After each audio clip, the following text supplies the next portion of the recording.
Hello everyone, welcome back to my channel. आज हम पढ़ने वाले हैं ब्लड ब्रेन बैरियर। तो आपको नाम से ही समझ आ रहा होगा, blood brain barrier. It means जो हमारे ब्लड वेसल्स हैं, जो भी ब्लड वेसल्स हैं एंड जो हमारा ब्रेन सब्सटेंस है, इट मीन्स उसके बीच हमारा क्या है, एक बैरियर है, जिसे हम बोल रहे हैं ब्लड ब्रेन बैरियर। ठीक है। तो अब बात आ जाती है, ये ब्लड और ब्रेन के बीच में बैरियर होना क्यों ज़रूरी है। ठीक है। क्योंकि जो हमारा ब्लड है, ब्लड में हमारे क्या होते हैं, बहुत सारे सब्सटेंसेस होते हैं एंड जो हमारे ब्लड का जो कंपोजिशन है वो हमारा अकॉर्डिंगली चेंज होता रहता है। अगर हम बात करें कि जो हमारा ब्लड में ग्लूकोज लेवल है वो भी हमारा क्या फ्लक्चुएट होता रहता है। जैसे अगर हमने खाना नहीं खाया है, उससे पहले हमारा ब्लड का ग्लूकोज लेवल अलग होगा, उससे खाना खाने के बाद हमारा ग्लूकोज का लेवल अलग होगा। एंड हमारी एक्टिविटीज़ के अकॉर्डिंग हमारे क्या होते हैं, हार्मोनल लेवल भी जो होते हैं ब्लड में फ्लक्चुएट करते रहते हैं। ठीक है। तो जो हमारा ब्लड होता है उसके कंपोजिशन जो होता है वो हमारा थ्रू आउट द डे, या हम कहें कि चेंज होता रहता है, फ्लक्चुएट करता रहता है। ठीक है। लेकिन जो हमारा ब्रेन है, ठीक है, ब्रेन में हमारे क्या होते हैं, न्यूरॉन्स होते हैं। तो हमारा क्या होता है, जो न्यूरॉन्स होते हैं वो हमारे एक स्टेबल इन्वायरमेंट में हमारे वर्क करते हैं। ठीक है। तो इसीलिए जो भी हमारा ब्लड में जो भी चेंजेस हो रहे हैं, वो हमारे चेंजेस रिफ्लेक्ट नहीं होने चाहिए हमारे किसमें, ब्रेन में। इट मीन्स कि जो हमारा न्यूरॉन्स है उनका जो हमारा एनवायरनमेंट है, एक्स्ट्रा सेलुलर एनवायरनमेंट है, वो हमारा अफेक्ट नहीं होना चाहिए, जिससे जो हमारे न्यूरॉन्स है वो हमारे प्रॉपर वर्क कर सके। ठीक है। तो अगर हम बात करें बॉडी की कैपिलरीज की, जो हमारी ब्रेन के अलावा जो हमारी अदर बॉडी में कैपिलरीज है, तो उनका स्ट्रक्चर कैसा होता है। ठीक है। तो जो हमारी, सपोज ये हमारी एक कैपिलरी है, ठीक है, बॉडी के किसी भी पार्ट की अदर देन ब्रेन। ठीक है। तो जो हमारी बॉडी जो कैपिलरी होती है वो हमारी क्या होती है, जो हमारी एंडोथीलियल सेल्स होती हैं। ठीक है। उनसे लाइन रहती है। सपोज ये हमारी क्या है, एंडोथीलियल सेल्स हैं कैपिलरी की। ठीक है। तो जो हमारे एंडोथीलियल सेल्स है कैपिलरीज की, इनके बीच में आपको क्या है, ये गैप दिखाई दे रहा होगा। ठीक है। तो जो हमारे एंडोथीलियल सेल्स हैं, इनके बीच में हमारा क्या है, गैप रहता है। ठीक है। और इसके अलावा जो ये हमारी एंडोथीलियल सेल्स हैं, इनमें हमारे क्या होते हैं, फेनेस्ट्रेशंस होते हैं। ठीक है। फेनेस्ट्रेशंस के थ्रू हमारे क्या होते हैं, सब्सटेंस एक्सचेंज हो सकते हैं। ठीक है। उसी तरीके से जो हमारे ये इनके बीच में जो ये गैप है, ये भी हमारे क्या एंडोथीलियल सेल्स के बीच में गैप है। ठीक है। तो इस रूट के थ्रू भी हमारे सब्सटेंस का एक्सचेंज होता है। तो जो ये एंडोथीलियल सेल्स के बीच का जो गैप है, यहाँ से जो ट्रांसपोर्ट होता है उसे हम कहते हैं पैरा सेलुलर ट्रांसपोर्ट। ठीक है। और जो हमारे जो एंडोथीलियल सेल्स है, इनमें जो फेनेस्ट्रेशन होते हैं, सपोज यहाँ पर हमारा एक फेनेस्ट्रेशन है, इसके थ्रू जो हमारा मूवमेंट हो रहा है, ठीक है, तो इसके थ्रू भी मतलब जो हमारा फेनेस्ट्रेशन है, इसके थ्रू भी हमारा क्या होता है, सब्सटेंस का एक्सचेंज होता है। ठीक है। अब हम बात करेंगे जो ये हमारी नॉर्मल कैपिलरीज हैं, इनसे जो हमारी ब्रेन की कैपिलरीज हैं उनमें क्या डिफरेंस है। ठीक है। तो सपोज ये हमारी एक कैपिलरी है ब्रेन की। ठीक है। एंड ये हमारा ब्रेन सब्सटेंस है। ठीक है। तो एक्चुअल में जो हमारा बैरियर है, ये ब्लड जो हमारी कैपिलरी है एंड ये ब्रेन सब्सटेंस है। ठीक है। तो यहाँ पर हमारा ब्लड फ्लो कर रहा है। ठीक है। तो इनके बीच में हमारा एक बैरियर है, जिससे जो ब्लड में हमारे जो भी सब्सटेंस है, ठीक है, जो भी ब्लड में हमारे चेंजेस हो रहे हैं, वो हमारे जो ब्रेन है वहाँ पर रिफ्लेक्ट ना हो। ठीक है।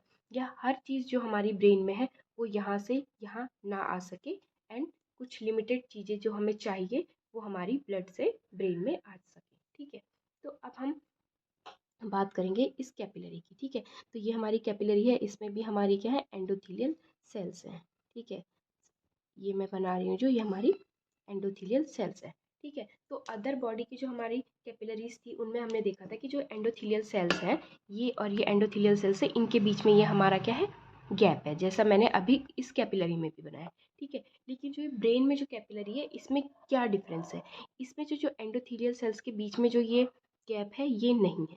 ठीक है। यहाँ पर ये टाइट जंक्शंस है, जो मैं एक ग्रीन कलर से बना रही हूँ, तो ये हमारे क्या है, टाइट जंक्शंस है। ठीक है। तो हमारा एक पॉइंट यही है कि जो हमारा ब्लड ब्रेन बैरियर है, उसका ये फर्स्ट कंपोनेंट है, जो हमारे एंडोथीलियल सेल्स हैं, इनके बीच में जो ये आपको दिखाई दे रहा है, ये हमारा टाइट जंक्शंस है। ठीक है। और ये हमारे स्पेशल प्रोटीन्स होते हैं, उनके थ्रू हमारे ये टाइट जंक्शंस बने रहते हैं। ठीक है। तो इट मीन्स जो हमारी नॉर्मल कैपिलरी थी इसमें हमने देखा था कि हमारे टाइट जंक्शंस नहीं थे, यानी कि यहाँ पर पैरासेलुलर रूट के थ्रू हमारा ट्रांसपोर्ट हो रहा था।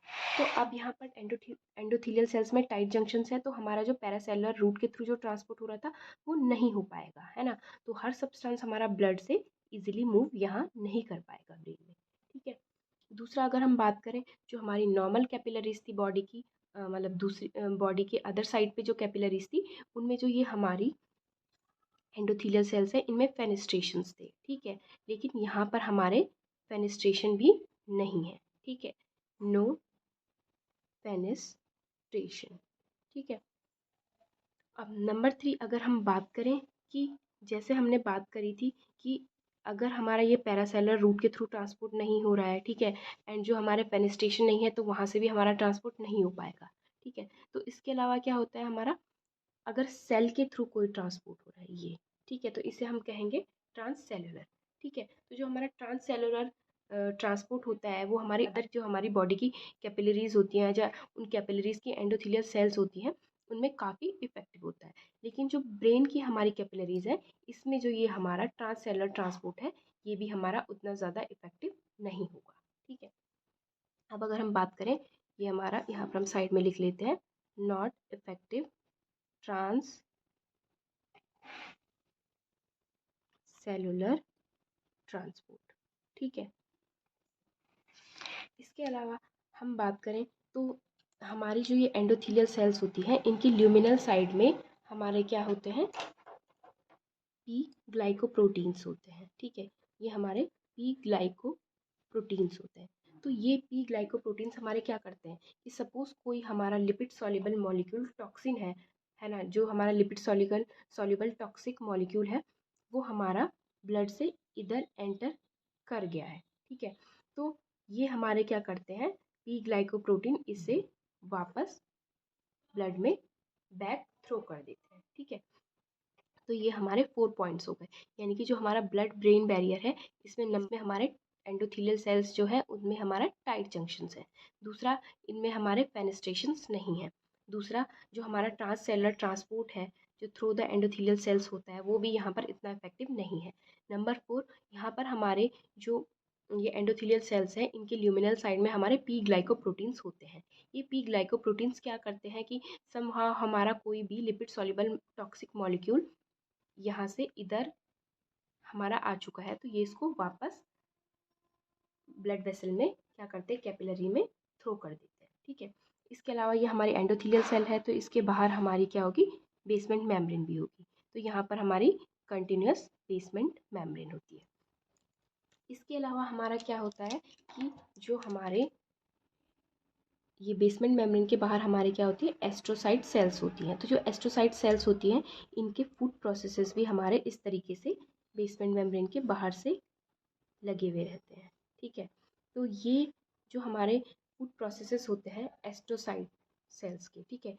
जो एस्ट्रोसाइट होती है हमारी, ये हमारी न्यूरोग्लियल सेल्स होती हैं, यानी कि सपोर्टिंग सेल्स ऑफ ब्रेन होती हैं या सेंट्रल नर्वस सिस्टम होती हैं, ठीक है। तो ये इनके फूड प्रोसेसेस हैं। तो इनके फूड प्रोसेसेस हमारे यहाँ पर क्या काम करते हैं, ये हमारे जो ब्लड ब्रेन बैरियर में जो एंडोथेलियल सेल्स के बीच में जो टाइट जंक्शंस हैं इनको टाइट बनाने में हमारा क्या करते हैं, अपना रोल प्ले करते हैं। इट मीन्स जो ये टाइट जंक्शंस हैं इनको मेंटेन रखते हैं, ठीक है। तो इस तरीके से ये हमारे ब्लड ब्रेन बैरियर के कंपोनेंट हो गए, ठीक है। तो अगर हम यहाँ पर कंपोनेंट्स की बात करें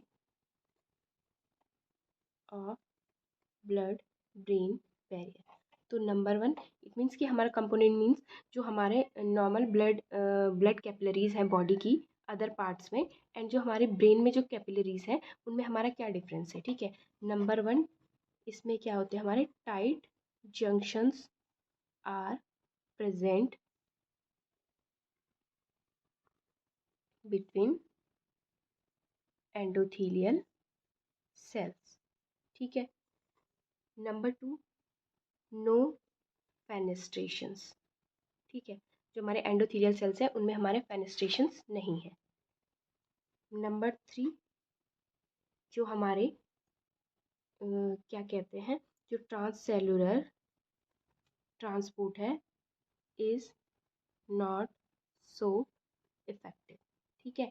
नंबर 4, जो हमारे पी ग्लाइकोप्रोटीन्स हैं, ये हमारे क्या करते हैं, कोई अगर टॉक्सिक लिपिड सॉल्युबल मॉलिक्यूल हमारा ब्रेन में एंटर कर जाता है तो इसको वापस थ्रो कर देते हैं कैपिलरी में, ठीक है।